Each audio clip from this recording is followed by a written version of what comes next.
Welcome to Mindless Entertainment. I'm Jessie Milestone, and this is a shirt with a cat taking a nap on a pineapple.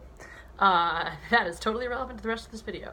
What I do want to talk about today, so a lot of you guys are here because you like my Star Wars videos, and maybe you all hate Star Trek because apparently people who like Star Wars are supposed to hate Star Trek, which to me doesn't make any sense because they're both fun space adventure films, or space adventure filmic, worlds. So it seems to me that people who like one would probably like the other, which has been my experience. Anyway, I'm one of those people. I like both. Star Wars is my passion, 100%. Star Trek, though, I've enjoyed a lot of Star Trek over the years. My dad had it on in the house a lot when I was growing up, and I've seen I think all of the original, probably all of Next Gen, and a lot of stuff in between, a lot of the movies here and there, and of course the new movies.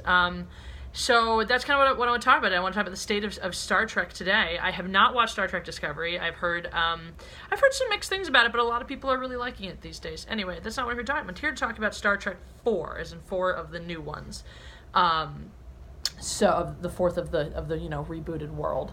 And if we're gonna look at the ones that have existed so far, a lot of people liked the original reboot with Chris Pine and Zachary Quinto and all that.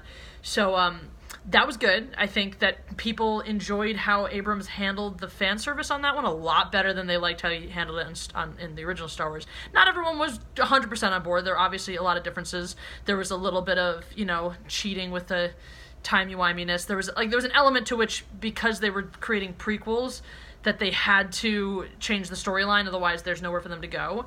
But a lot of people felt that was not necessarily handled perfectly correctly. I think we can all agree that Abrams' version of Wrath of Khan was a steaming pile of dog shit. It was just a really bad attempt at remaking a movie that didn't need to be remade. It really didn't. This is kind of, for me, like, that's where Abrams went wrong in The Force Awakens too. He did the same thing. He tried to, remake something that already existed and was already done well, and he didn't do it better, shockingly enough. So, a lot of people I know tapped out after Into Darkness, understandably, didn't even see the third one, or went in just totally F this and whatnot. But the third one actually was not bad. I think the third one had a lot of the good things about the first one. I think it had a lot of maturing of the characters, etc., some really nice elements, and I do love the way they did the recall on the song Sabotage, which is just brilliant. Good acting in that one overall, a much better film. So now, what do we have now? Well, we have this really interesting thing happening right now, where Quentin Tarantino, of all people, pitched his idea for the next Star Trek, and Paramount said, "We love this, yes, let's do it." They're looking for a writer right now. They have some favorites. They're honing in on getting a writer right now. The actors are kind of all signed on board for it, I'm pretty sure.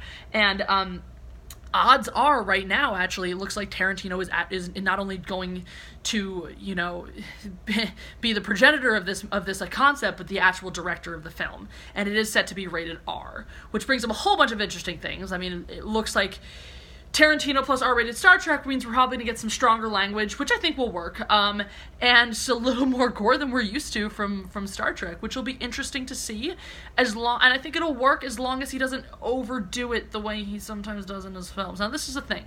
I think Tarantino is a brilliant filmmaker. I also think that his biggest flaws are that he's wildly self-indulgent. I think his best movie was Reservoir Dogs because he still had something to prove to the world, so he didn't lean into things. I mean, even Pulp Fiction, which is a movie I love, I'm sorry, I don't buy that the boxer passes up the chainsaw in favor of the katana, which he's not even able to wield properly, because if you don't actually know how to use a katana, it's virtually a useless weapon. So there's, little things like that. I know some people loved the whole concept of the Kill Bill movies as an homage to the crappy kung fu films, but I thought it was basically just a crappy kung fu film with crappy kung fu violence with strongish plot elements. So, those are some of my feelings about the man himself. Now, when it comes to an actual movie in a franchise that already exists, this is something he's never done before.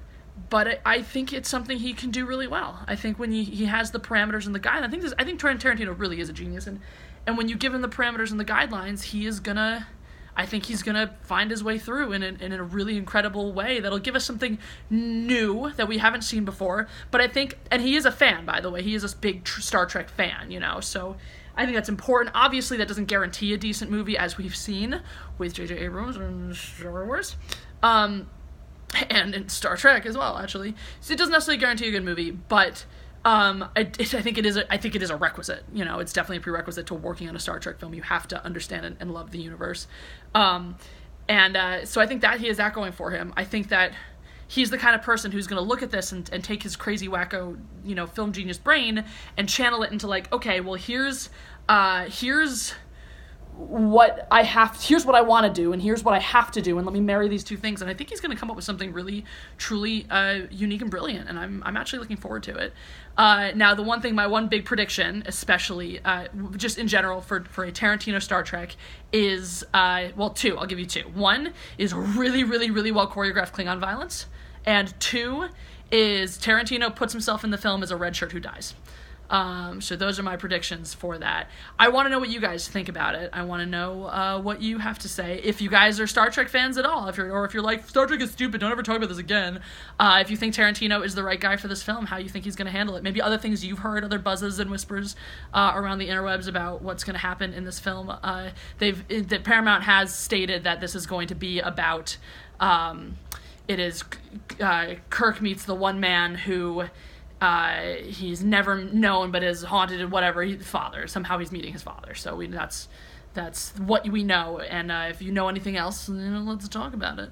Guys, I am on Patreon. It's this awesome online community where you guys can help support my art through monthly contributions, and you get things in return, fun, awesome, weird things that you'll really like if you like my content. You get to be part of my online community where I post exclusive stuff that not other people get to see. I'm wrapping up my a nice little trip right now, and there'll be some pictures and videos that you can only see if you're one of my patrons. So check it out on the link below. Help me get into a place where I can do talking about nerd stuff and yelling about things I care about full time. And that's all. We'll catch you in a few days.